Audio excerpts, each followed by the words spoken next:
Being a sheriff in Montana's vast wilderness isn't easy, especially when you're stationed in Glacier County and what you encounter defies all logical explanation. What Sheriff David Martinez experienced in 2019 affected him so deeply that it made him question his entire career. And when you hear this story, you'll understand just how dark Montana's secrets truly run. That cold November night, at exactly 11:47 p.m., the call that came into dispatch was unlike anything they'd heard before. The caller, her voice trembling with terror, said, "There are voices in the woods. Someone's calling for help, but this isn't a normal voice." The woman was Sarah Campbell, who lived with her husband in a small cabin deep in the forested area. Her husband James had gone hunting 3 days earlier and never returned. Sheriff Martinez hesitated. People getting lost in Montana's wilderness wasn't uncommon, but the fear in Sarah's voice was different. "What kind of voices are you hearing?" he asked. Sarah's response chilled him to the bone. "It sounds like someone saying, 'Help me,' but the voice is so slow. And each time it gets a little closer." David immediately set out with his partner Joe Williams. The Campbell cabin was 45 minutes from headquarters, and during the drive the two discussed this strange situation. Joe suggested, maybe James got injured and is calling for help. But David had a gnawing feeling in his gut that something wasn't right. The drive to the Campbell residence took them through some of Montana's most isolated terrain. Towering pine trees lined both sides of the narrow dirt road, their branches forming a canopy so thick that even with their headlights on full beam, the darkness seemed to press in around them.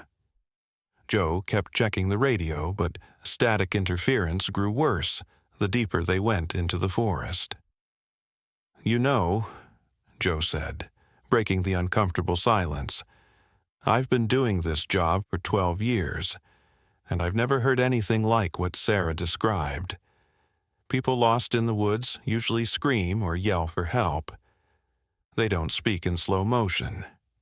David nodded grimly. He'd been thinking the same thing. In his 8 years as Glacier County Sheriff, he'd conducted dozens of search and rescue operations. Lost hunters, missing hikers, even a few cases where people had deliberately disappeared to escape their problems. But he'd never encountered anything like this. As they rounded the final bend before the Campbell property, their headlights illuminated something that made both men tense up. There were scratches on several of the tree trunks lining the road, deep gouges in the bark, too high up to be made by any local wildlife, and arranged in patterns that looked almost deliberate. "What the hell could make marks like that?" Joe asked, slowing the patrol car to get a better look. "I don't know," David replied. "But whatever it was big, and it was angry." When they arrived at the cabin, Sarah met them at the door. Her face was chalk white and her hands were shaking uncontrollably. "Thank God you're here," she whispered. "It's still happening." "Listen." All three stood in complete silence.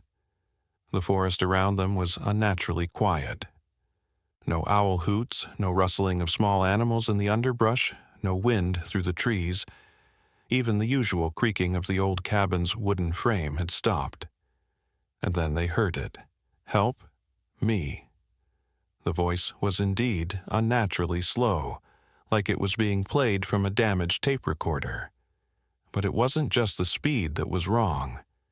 There was something about the tone, the pitch, that made it sound hollow and empty, as if it was coming from somewhere very far away. And it was getting closer. David grabbed his flashlight. "Joe, stay here with Sarah. I'll check it out." But Sarah grabbed his arm with surprising strength. "No, don't go out there." James went toward that voice and he never came back. That was 3 days ago, and the voice, it started the night he disappeared. That's when David felt ice-cold dread fill his stomach. Sarah, are you telling me this voice has been calling every night for 3 days? Sarah nodded, tears streaming down her face. Every night at the same time, 11:47 exactly. It starts far away, but each night it gets closer. Tonight it sounds like it's right outside our property line. Joe was already on his radio, calling for backup, but the static was so bad that dispatch could barely understand him. David made a decision that would haunt him for the rest of his life. We can't wait for backup. If James is out there and he's alive, every minute counts. He told Joe to stay with Sarah and began moving toward the forest. With each step, the voice became clearer. Help me. Help me. But as he got closer, David began to notice other disturbing details. The voice wasn't coming from ground level. It seemed to be coming from above, somewhere in the trees. The beam of his flashlight penetrated about 30 feet into the dense forest. But beyond that, everything was pitch black. David had been in these woods many times during daylight hours for various calls, but at night they felt completely different. The familiar became foreign, and every shadow seemed to hide something sinister. About 200 yards into the woods, his flashlight beam caught something that made his blood run cold. Hanging from a massive pine tree, approximately 10 feet up, was something that shouldn't have been possible. It was James Campbell's body, but the most horrifying part wasn't just that he was dead. James's mouth was moving, and that's where the voice was coming from. Help me, help me. David's training kicked in, and his hand went instinctively to his weapon. But what he was seeing challenged everything he understood about life and death. The man was clearly deceased. His skin had the waxy pallor of death. His clothes were torn and stained with blood, and the smell of decomposition was unmistakable. Yet somehow, impossibly, his mouth continued to move in that slow, deliberate pattern. "This can't be happening," David muttered under his breath. But as he spoke, something even more disturbing occurred. James's eyes, which had been staring blankly ahead, suddenly focused on David. The dead man's head turned slowly toward the sheriff, and those lifeless eyes locked onto his. "Help me, Sheriff Martinez," the voice said, and David realized with growing horror that it knew his name. At that moment, the body fell from the tree. Not dropped, not cut down, but fell as if whatever had been holding it up there had simply decided to let go. David reflexively dove to the side and drew his gun, but what lay on the ground was now just a decomposing corpse. The mouth had stopped moving, the eyes had returned to their blank stare, and the woods had fallen silent again. David approached the body cautiously, his weapon still drawn. Up close, he could see that James Campbell had been dead for at least 3 days, exactly as Sarah had indicated.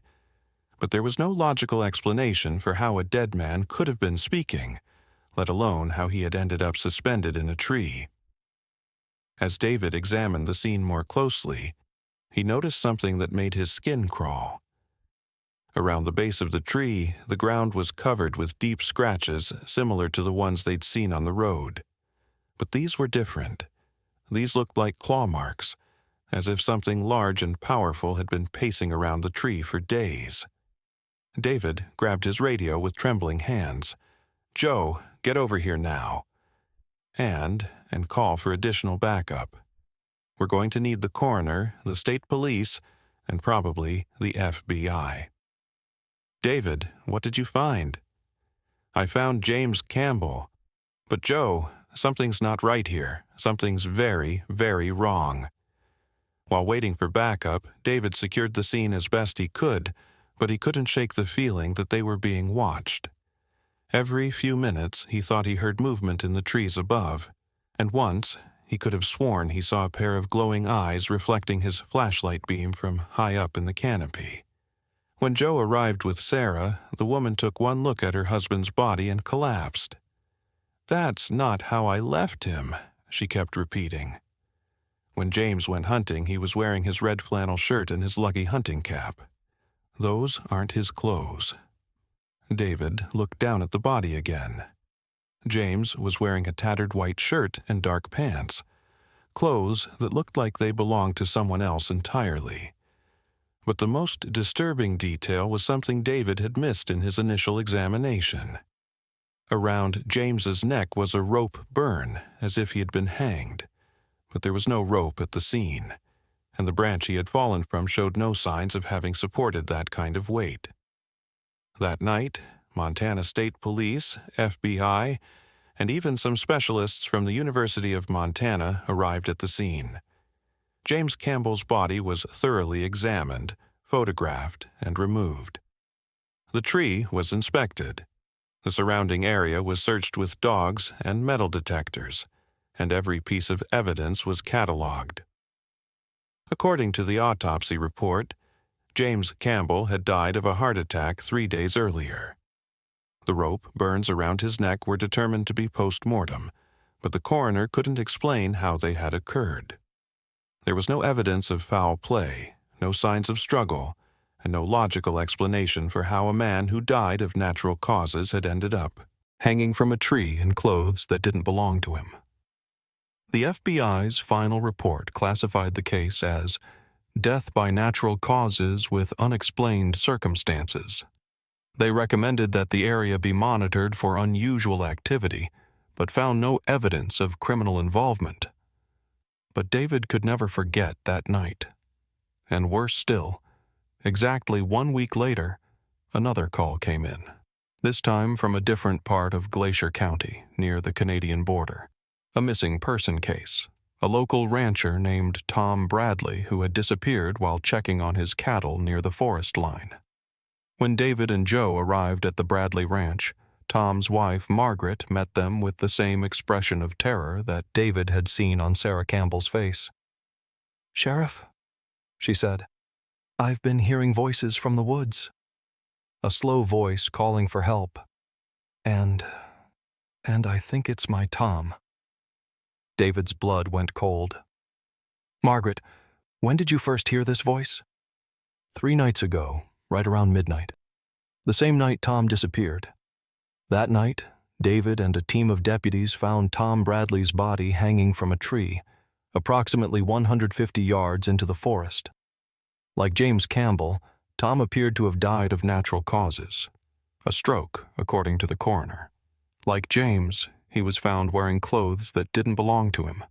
And like James, witnesses swore they heard his voice calling for help for days after his death. But the most disturbing similarity was the location. Tom Bradley was found hanging from the exact same species of pine tree as James Campbell, at the exact same height, with the same inexplicable rope burns around his neck. David Martinez began documenting every detail of these cases, looking for patterns, connections, anything that might explain what was happening in his county. What he discovered made him question not just his career, but his sanity. Going back through old case files, David found references to similar incidents dating back to the 1800s. Missing persons found hanging from trees, always the same type of tree, always at the same height, always with witnesses reporting hearing their voices calling for help after death. The cases occurred every few years, sometimes with decades between incidents, but the pattern was unmistakable. In 1987, a logger named Patrick Murphy. In 1994, a hiker named Jennifer Walsh. In 2003, a local teacher named Robert Chen. In 2011, a park ranger named Susan Davis, all found hanging from pine trees in Glacier County. All died of natural causes according to autopsy reports. All heard calling for help by family members after their deaths. David realized he was dealing with something that defied conventional explanation. Something that had been happening in Glacier County for over a century. Something that seemed to feed on death and use the voices of the deceased to lure others into the woods. 2 months after the Tom Bradley incident, David Martinez submitted his resignation to the county board. In his final report, he wrote, "After careful consideration and extensive investigation, I have concluded that certain areas of Glacier County pose an unexplained danger to residents and visitors. I strongly recommend that the forested areas between mile markers 15 and 22 on County Road 7 be closed to public access and monitored by state authorities." His recommendation was denied due to budget constraints and lack of concrete evidence of criminal activity.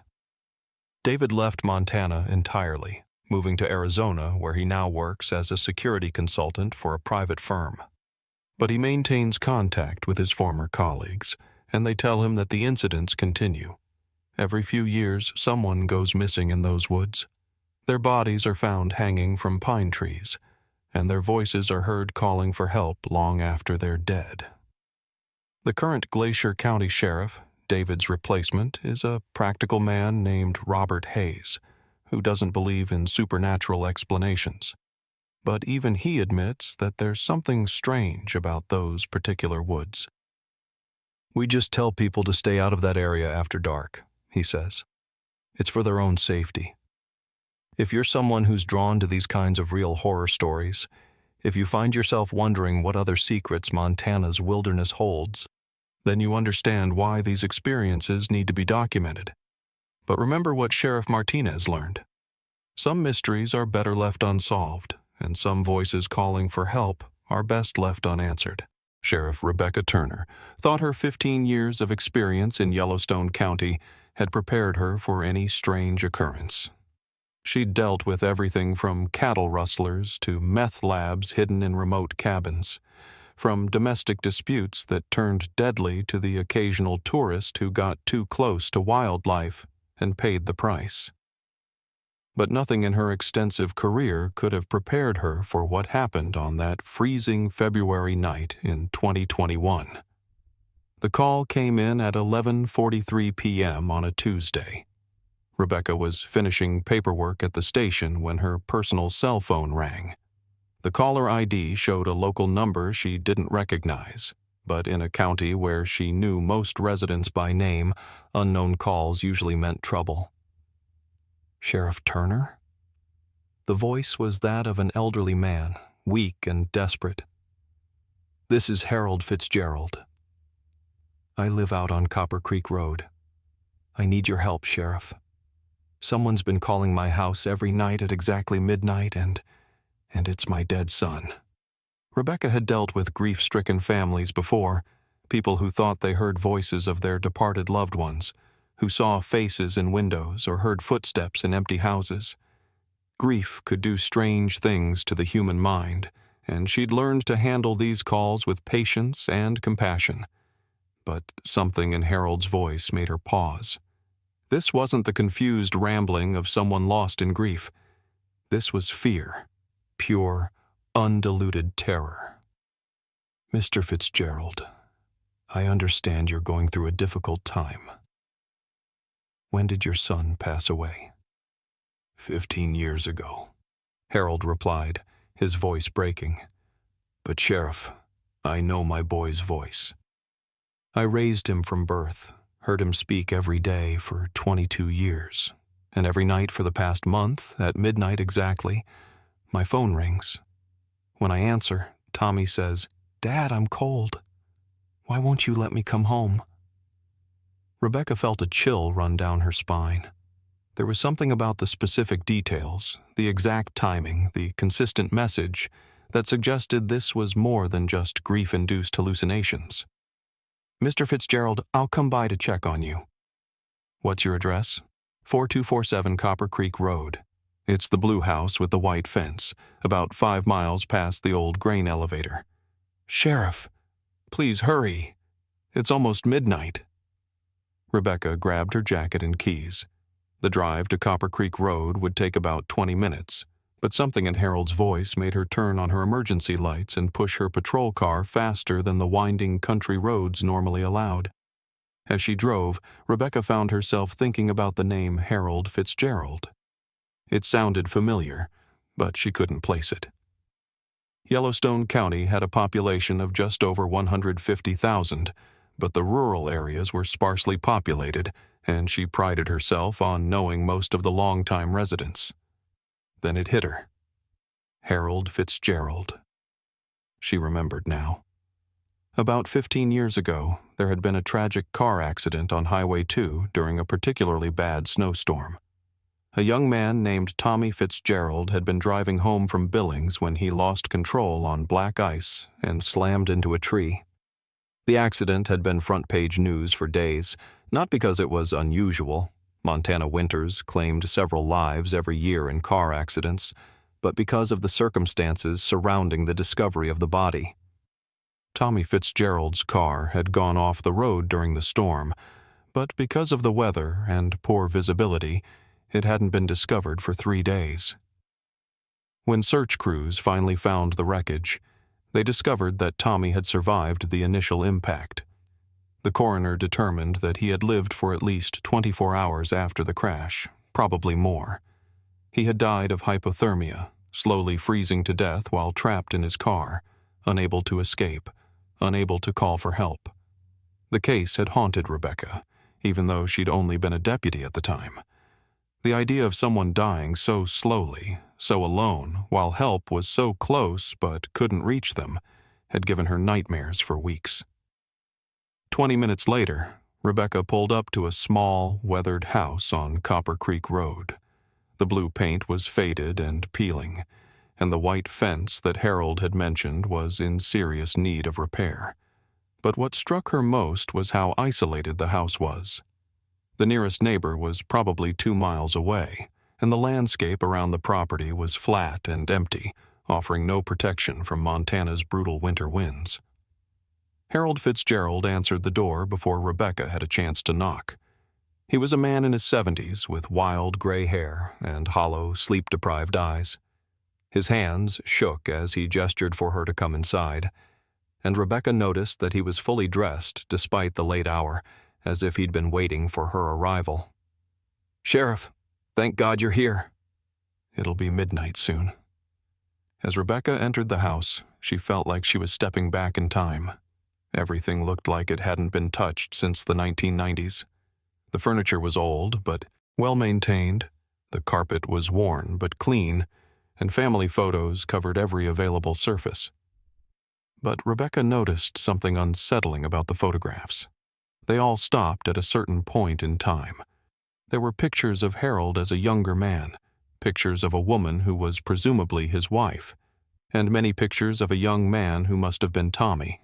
But there were no recent photos, no pictures of Harold in his later years, as if his life had stopped when his son died. "Mr. Fitzgerald, tell me about your son Tommy." Harold's eyes filled with tears. "Tommy was everything to me after my wife died. Cancer took her when Tommy was just 16, and after that, it was just the two of us. He was a good boy, Sheriff. Worked hard, helped me with the ranch, never gave me any trouble. He was only 22 when the accident happened.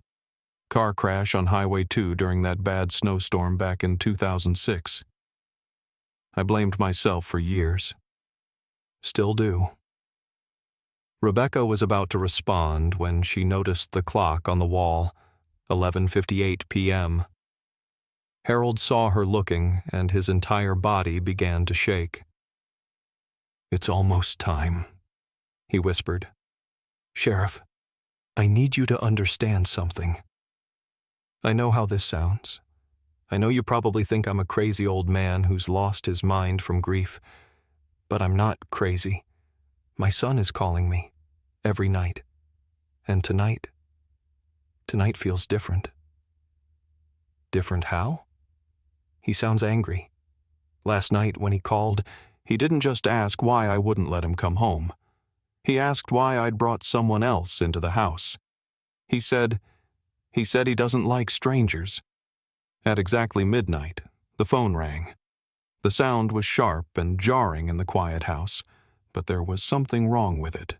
Rebecca had heard thousands of phone calls in her career, but this ring sounded different. It was too loud, too sharp, and it seemed to echo in ways that didn't make sense given the size of the room. Harold looked at Rebecca with pleading eyes. "Should I answer it?" Rebecca nodded. She needed to hear this for herself to understand what Harold was experiencing. Harold picked up the phone with trembling hands and, after a moment's hesitation, put it on speaker. "Hello?" What came through the speaker made Rebecca's blood freeze. It was indeed a young man's voice, clear as day, but there was something wrong with it. The voice was hollow, empty, as if it was coming from a great distance, and there was an underlying sound, like wind or rushing water, that made it difficult to focus on the words. "Dad? Dad, I'm so cold out here. Why won't you let me come home? I've been waiting for 15 years. Rebecca felt her rational mind struggling to process what she was hearing. This couldn't be a recording. The voice was responding to Harold in real time, and there were subtle variations in tone and inflection that suggested genuine conversation. But it was impossible. Tommy Fitzgerald had been dead for 15 years. She gestured for Harold to keep talking, pulling out her notebook to document everything she was hearing. "Tommy?" Harold's voice cracked. "Son, where are you?" "I'm at the crash site, Dad. On Highway 2, mile marker 47. I'm still in the car. It's so cold and dark. Please come get me. Please bring me home." Rebecca knew mile marker 47 on Highway 2. She'd driven past the site of Tommy's accident dozens of times over the years. There was nothing there now except a small memorial cross that Harold had placed shortly after his son's death. The car had been removed 15 years ago, and the tree that Tommy had hit had been cut down for safety reasons. Harold read Rebecca's notepad where she'd written, "Ask him something only Tommy would know." With tears streaming down his face, Harold asked, "Tommy, what was the last thing you said to me before you left that night?" There was a pause, and during that silence, Rebecca could hear that strange underlying sound more clearly. It wasn't wind or water. It sounded like breathing, slow, labored breathing, as if someone was struggling to stay alive. Then the voice replied, "I said, 'Don't wait up, old man.' I'll see you in the morning." But morning never came, Dad, and I'm still waiting. Harold collapsed into a chair, sobbing. Rebecca stood frozen, her mind racing. She had investigated the Tommy Fitzgerald case when she was a deputy. She had read every report, every witness statement, every piece of evidence. And she knew that Harold had never publicly disclosed what his son's last words had been. It wasn't in any of the police reports, wasn't mentioned in the newspaper articles, and Harold had never spoken about it to anyone. So how could she be hearing those exact words now? "Tommy," Rebecca said into the phone, "this is Sheriff Turner. What do you want from your father?" The voice that answered was now different, colder, and filled with an anger that made Rebecca step back from the phone. "I want him to come to me, Sheriff. I want him to join me in the cold." Behind, the line went dead. Rebecca immediately called dispatch on her radio. "I need units to Highway 2, mile marker 47, the old Fitzgerald crash site, and I need them there now." "Sheriff, what's the nature of the emergency?" Rebecca hesitated. How could she explain what she'd just experienced? "Possible disturbance. Just send units to that location and have them report anything unusual." While waiting for her deputies to reach the crash site, Rebecca tried to make sense of what had happened. There had to be a logical explanation. Someone was playing a cruel prank on Harold, using information about his son's death to torment him. But how had they known Tommy's last words? And how had they made the voice sound so real, so much like a young man who had been dead for 15 years? 20 minutes later, her radio crackled to life. "Sheriff, this is Deputy Morrison at mile marker 47.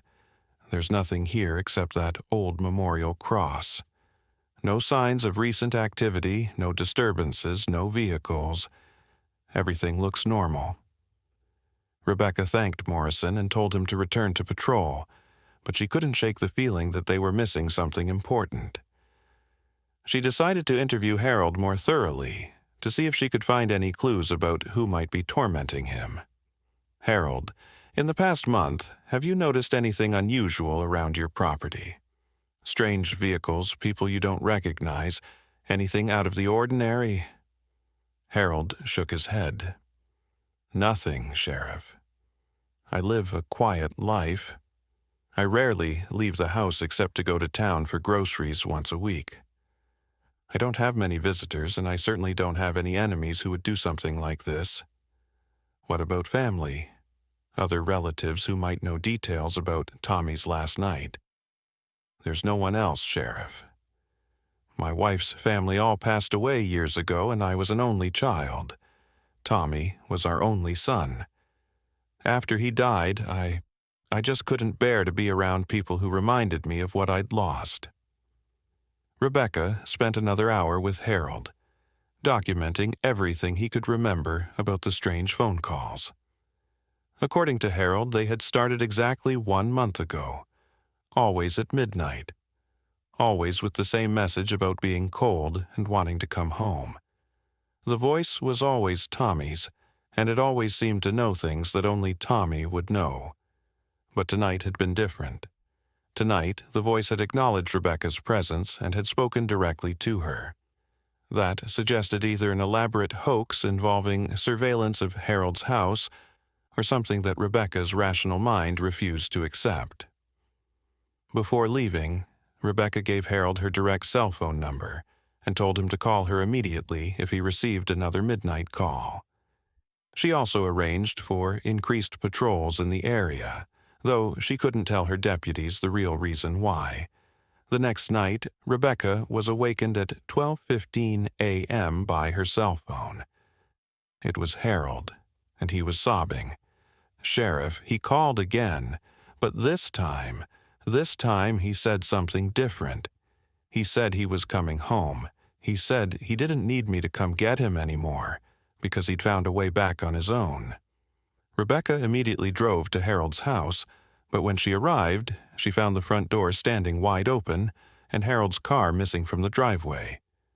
Inside the house, there were no signs of struggle, no evidence of foul play. Harold's jacket was gone, and his car keys were missing from the hook by the door. A county-wide search for Harold Fitzgerald began immediately. His car was found 6 hours later, parked on the shoulder of Highway 2 at mile marker 47, the exact location of his son's fatal accident 15 years earlier. The car was unlocked, the keys were in the ignition, and Harold's jacket was neatly folded on the passenger seat. Harold Fitzgerald's body was found at dawn, sitting at the base of the memorial cross he had erected for his son. The coroner ruled it death by natural causes, heart failure brought on by exposure to the cold.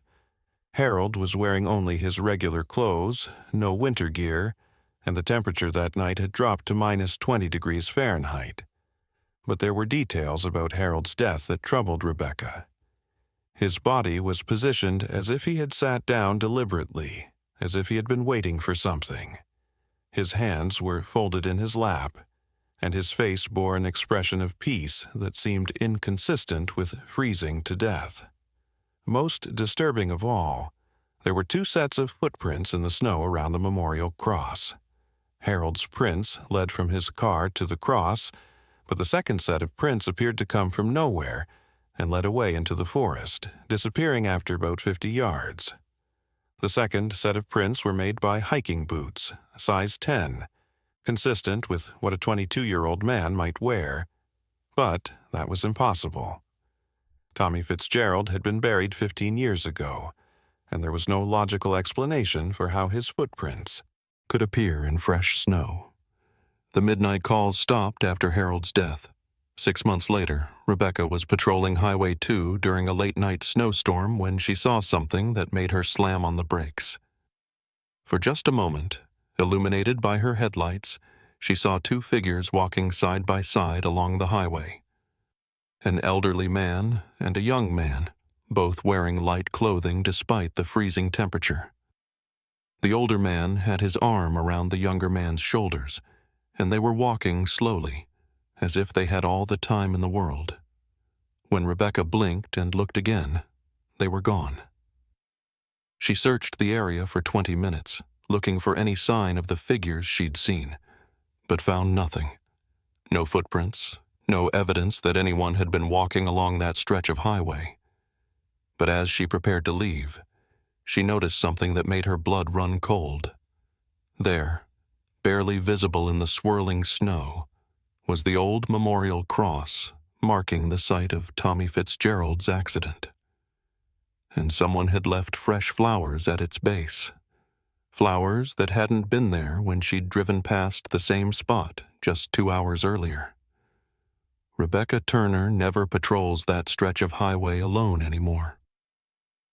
She's never spoken publicly about what she experienced during Harold Fitzgerald's final week of life, but she's quietly advised her deputies to avoid unnecessary trips to mile marker 47, especially during winter storms.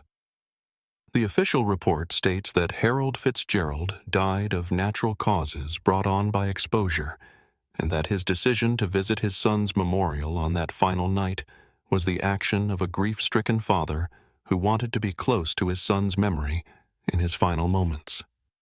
But Rebecca knows the truth is more complicated than that. Some bonds between family members transcend death, and some calls for help can only be answered by joining the caller in whatever realm they now inhabit.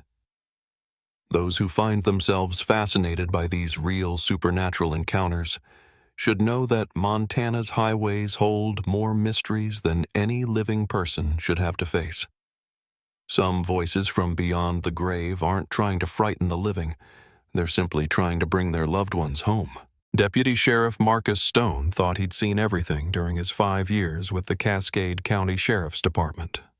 Drug busts in remote cabins, domestic violence calls that turned deadly, even a few homicides that had tested his resolve and strengthened his commitment to law enforcement. But nothing in his training, nothing in his experience, and nothing in his worst nightmares could have prepared him for what he discovered in the abandoned copper mine outside Great Falls in the summer of 2020. It started with missing hikers. 3 separate groups had vanished near the old Copper King mine within a span of 2 weeks. The mine had been closed since 1987 when copper prices dropped and made the operation financially unviable. Warning signs clearly marked it as dangerous and off-limits, and a chain-link fence surrounded the property. But hikers still occasionally ignored the warnings, drawn by curiosity about Montana's mining history or the promise of exploring abandoned industrial sites. The first group to disappear consisted of 2 college students from Missoula, Rebecca Martinez and David Chen, who had been documenting abandoned structures across Montana for a photography project. Their car was found parked outside the mine's perimeter fence, their camera equipment neatly arranged on the hood as if they had been preparing for a shoot. But there was no sign of the students themselves. The second disappearance involved a local man named Jake Morrison, an experienced outdoorsman who knew the area well and had specifically told his wife he was going to explore the old mine shafts. Jake's truck was found in the same location as the student's car, but unlike the previous case, Jake's equipment was scattered across the ground as if he had dropped everything and run. The third case was the most disturbing. An entire family, Tom and Susan Bradley and their teenage daughter Emma, had vanished while on a weekend camping trip. Their campsite was found intact, dinner still laid out on the picnic table, but the family was nowhere to be found. The only clue was a trail of footprints leading from their campsite directly to the mine entrance. Marcus was assigned to search the mine shaft with his partner, Deputy Lisa Chen. Lisa was a relative newcomer to law enforcement, having joined the sheriff's department just 2 years earlier, but she had proven herself to be thorough, brave, and level-headed in crisis situations. The plan was simple: rappel down the main shaft, conduct a visual search for the missing persons, and get out. If the hikers had fallen into the mine, their bodies would likely be at the bottom of the 200-foot shaft. The morning they arrived at the mine, something felt wrong immediately. Marcus had been to the site several times before for various calls: teenage vandalism, illegal dumping, the occasional vagrant looking for shelter, and he knew what the area normally felt like. But this time was different. The usual sounds of the Montana wilderness were completely absent. No birdsong, no insects buzzing, no wind rustling through the scattered pine trees that dotted the landscape around the mine. Even their radio crackled with unusual static, and Marcus noticed that his cell phone showed no signal bars, despite being in an area where he'd always had decent coverage before. "Maybe it's the mineral deposits in the rock," Lisa suggested as they set up their rappelling equipment. "Copper mines can interfere with electronics." Marcus nodded, but the silence bothered him more than he cared to admit. In his experience, animals were excellent early warning systems. When they went quiet, it usually meant a predator was nearby. But what kind of predator could silence an entire ecosystem? They descended slowly, their powerful LED lights cutting through the darkness below. The mine shaft was wider than Marcus had expected, with several side tunnels branching off at different levels. The walls were rough-hewn rock, scarred with the marks of mining equipment, and the air smelled of rust, decay, and something else that Marcus couldn't identify but found deeply unsettling. About 50 feet down, Marcus spotted something that made him stop his descent abruptly. "Lisa, shine your light over here." Carved into the rock wall, someone had scratched a message with what appeared to be a knife or sharp rock. "Don't go deeper. It's waiting." Lisa rappelled down to Marcus's level. Probably just someone trying to scare people away. You know how locals get about these old mines. They don't want teenagers getting hurt, so they try to make the place seem haunted or dangerous. But Marcus wasn't convinced. The scratches looked fresh, and the lettering was deep and desperate, as if whoever made them had been frantically trying to leave a warning. More disturbing, the message appeared to have been carved from the inside of the shaft, not from someone at the surface level. "Lisa, look at the angle of these scratches. Whoever made this was hanging from a rope, just like we are now. But why would someone risk their life to carve a warning into a mine shaft wall?" They continued descending, but Marcus found himself constantly checking the walls for more messages. At 75 feet, he found another one. "The faces in the walls are real." At 90 feet, "It takes their shapes." "Marcus, this is getting creepy," Lisa said, her voice echoing strangely in the shaft. "Maybe we should call for backup before going any deeper." But before Marcus could respond, they reached 100 feet and discovered something that made both deputies freeze in horror. It was Rebecca Martinez, one of the missing college students. But she wasn't at the bottom of the shaft like they expected. She was lodged in a narrow crevice in the wall, her body contorted in an impossible position. "How did she get up there?" Lisa whispered. The crevice was at least 15 feet from where someone would naturally fall, and there was no conceivable way a person could end up wedged into the rock face like that. Marcus examined the body more closely with his light. What he saw made his stomach turn violently. Rebecca's fingers were bloody and worn down to the bone, as if she had been clawing desperately at something for hours. Her clothes were shredded, not from a fall, but as if something had torn at them with claws or teeth. Her eyes were wide open, filled with a terror so profound that even in death, her face remained locked in an expression of absolute horror. But the most disturbing detail was her mouth. It was stretched open in a silent scream, and deep inside her throat, Marcus could see strange scratch marks, as if something had tried to crawl out from the inside. "Marcus, look at this," Lisa called from across the shaft. She had discovered David Chen's body wedged in a similar crevice on the opposite wall. Like Rebecca, his position was impossible to explain by any natural means. But David's body showed different kinds of damage. His limbs were bent at unnatural angles, and his spine appeared to have been twisted in ways that human anatomy couldn't accommodate. "This doesn't make sense," Lisa said, her voice shaking. "How did two people end up stuck in the walls like this?" And what could do this kind of damage to a human body? That's when they heard it. A sound from deep below in the shaft. Not quite human, but not quite animal either. It was like breathing, but wrong somehow. Too wet, too deep, and with an underlying rhythm that suggested something much larger than any creature that should exist. Marcus grabbed his radio, but it was nothing but static. The interference was so bad that he couldn't even hear the usual background chatter from dispatch. "Lisa, we're leaving. Now." But as they prepared to ascend, Marcus's light caught movement below. Something large was climbing up the shaft walls toward them, not using ropes or equipment, just climbing. Like a spider, but massive and wrong in ways that his mind struggled to process. "Move! Move!" Marcus shouted, but Lisa was frozen, staring down at the approaching shape.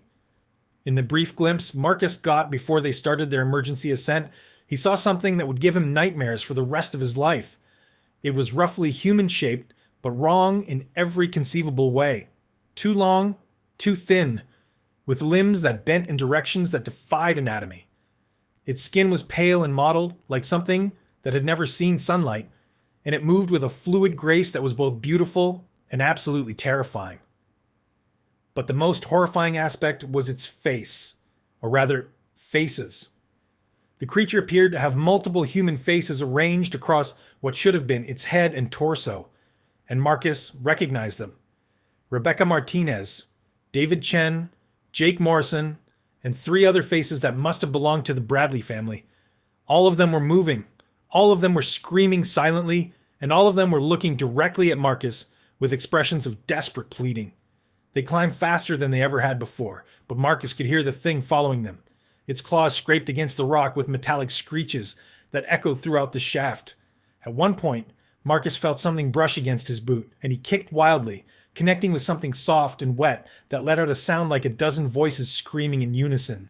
The creature was gaining on them.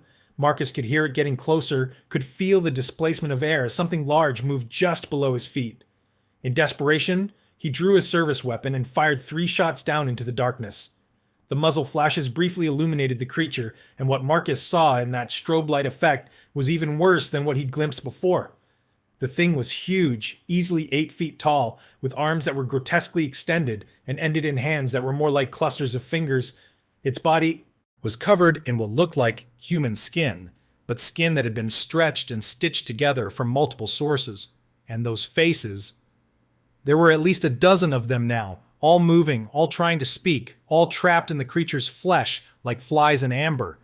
His shot seemed to have no effect except to make the thing angry. It let out a roar that was composed of multiple human voices screaming in harmony, and it began climbing even faster.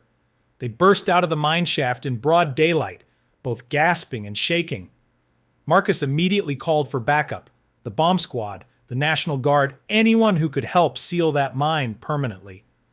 But even as he spoke into his radio, he could hear something moving around down in the shaft, and he knew that whatever they had encountered was still down there, still alive, and still hungry.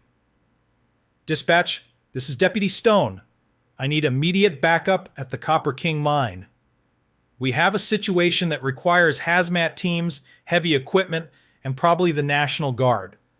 This site needs to be sealed permanently." "Copy that, Deputy Stone. What's the nature of the emergency?" Marcus looked at Lisa, who was sitting on the ground, staring at the mine entrance with haunted eyes. How could he explain what they had seen? Who would believe that something that shouldn't exist was living in an abandoned mine, collecting human victims, and somehow incorporating them into its own body? "Just send everything," Marcus said finally, "and tell them to bring concrete." Lots of concrete. The response teams arrived within 2 hours. Hazmat specialists, mining engineers, state police, and even some federal agents whose agency affiliation was never clearly explained to Marcus. They set up a perimeter around the mine and began conducting their own investigation. But when the teams descended into the shaft, they found nothing. No bodies, no evidence of the creature Marcus and Lisa had seen. No sign that anything unusual had ever happened down there. The mine shaft appeared completely normal, just an abandoned hole in the ground with the usual debris and mineral deposits you'd expect to find. However, two things convinced the authorities to seal the mine permanently. First, when they lowered cameras into the shaft, the electronic equipment malfunctioned at exactly 100 feet, the same depth where Marcus and Lisa had found the first body. The cameras would work perfectly until they reached that level, then the feeds would cut to static and the equipment would have to be hauled back up. Second, when they brought in trained rescue dogs to search for the missing hikers, every single dog refused to go near the mine entrance. These were dogs that had been trained to search collapsed buildings, disaster sites, and other dangerous environments. They would approach to within 50 feet of the mine and then refuse to go any further, whimpering and backing away with their tails between their legs. The mine was filled with concrete in a process that took 3 days and required 14 cement trucks. Steel barriers were erected around the entire area, and warning signs were posted in both English and Spanish. Officially, the mine was sealed due to geological instability and potential toxic gas emissions. Marcus and Lisa were both transferred to different counties at their own request. Marcus never spoke publicly about what they encountered, but the experience changed him profoundly. He became obsessed with researching the history of the Copper King mine, looking for any clues about what they had faced in that shaft. What he discovered made the experience even more terrifying. The mine had been closed in 1987, but not because of economic factors as the official records claimed. According to documentation that Marcus obtained through Freedom of Information Act requests, the mine had been shut down after a series of fatal accidents that the mining company couldn't explain. Between 1985 and 1987, 17 workers had died in the mine. All of them were found in impossible locations, wedged into crevices in the walls, hanging from support beams, or discovered in sections of the mine that they had no reason to be in. The autopsies revealed that many of the workers had died from injuries that were inconsistent with mining accidents. Claw marks, bite wounds, and damage that suggested they had been torn apart by something with immense strength. The mining company had tried to keep the incidents quiet, but word eventually leaked to the press. Local newspapers from 1987 contained several articles about the cursed mine and the thing that lived in the depths. But these stories were quickly suppressed, and the mine was officially closed for economic reasons. Marcus also discovered that the mine's problems hadn't started in the 1980s. Going back through historical records, he found references to similar incidents dating back to the mine's opening in 1923. Workers going missing, bodies found in impossible locations, and reports of something unnatural living in the deeper tunnels. One particularly disturbing account came from a supervisor's log entry dated September 15, 1952. Lost 3 men in shaft 7 today. Found Peterson wedged into a crevice 30 feet up the wall. No way he could have gotten there on his own. Williams and Johnson discovered in the main tunnel, but they looked like they'd been, changed somehow. Like something had been wearing their faces, requesting immediate closure of this section.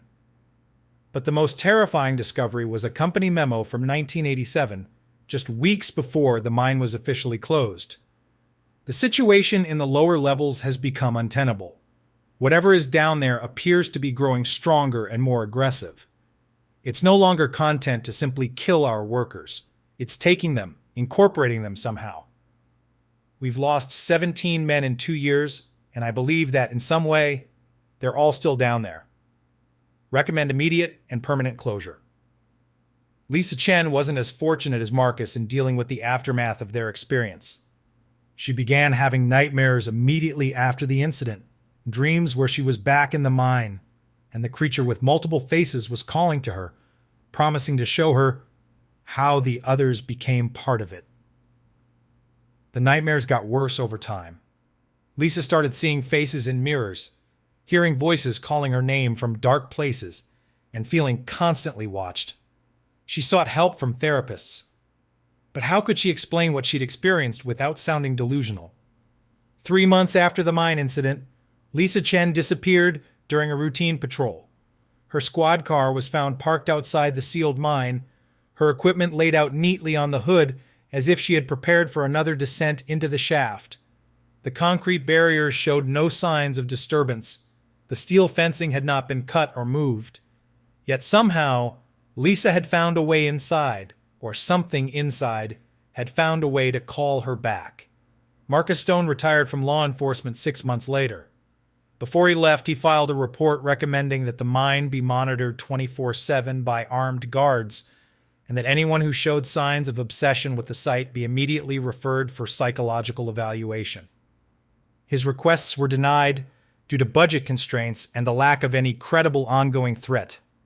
But local residents near the mine have reported strange occurrences ever since the sealing. Hikers who venture too close to the barriers report hearing voices calling for help from underground. Always the same voices, always the same names: Rebecca Martinez, David Chen, Jake Morrison, the Bradley family, and now Lisa Chen. The voices are getting stronger, according to recent reports. And sometimes people camping in the area report seeing lights moving around inside the sealed mine as if someone was exploring the tunnels with flashlights. But that's impossible. The mine was filled with concrete. There's no way anyone could be inside. Yet the reports continue, and every few months, someone else goes missing near the sealed mine. Their cars are found parked outside the barriers, their personal belongings neatly arranged, as if they had prepared for a journey they knew they wouldn't return from. The current sheriff of Cascade County, a practical man named Tom Rodriguez, dismisses these reports as urban legends and overactive imaginations. But even he admits that the area around the sealed mine has an unusually high number of missing person cases.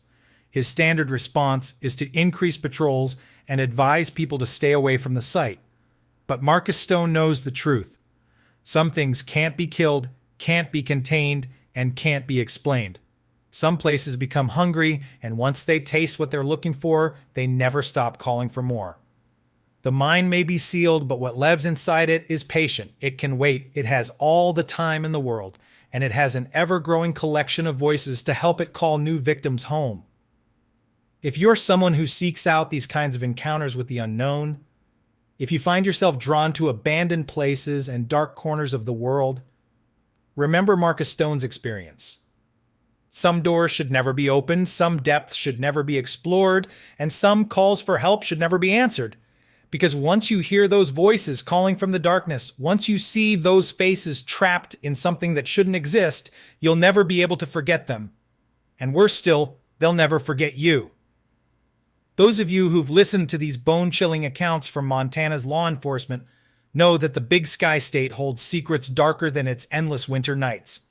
These aren't just stories. They're warnings from those brave enough to venture into places where the natural world meets something far more sinister.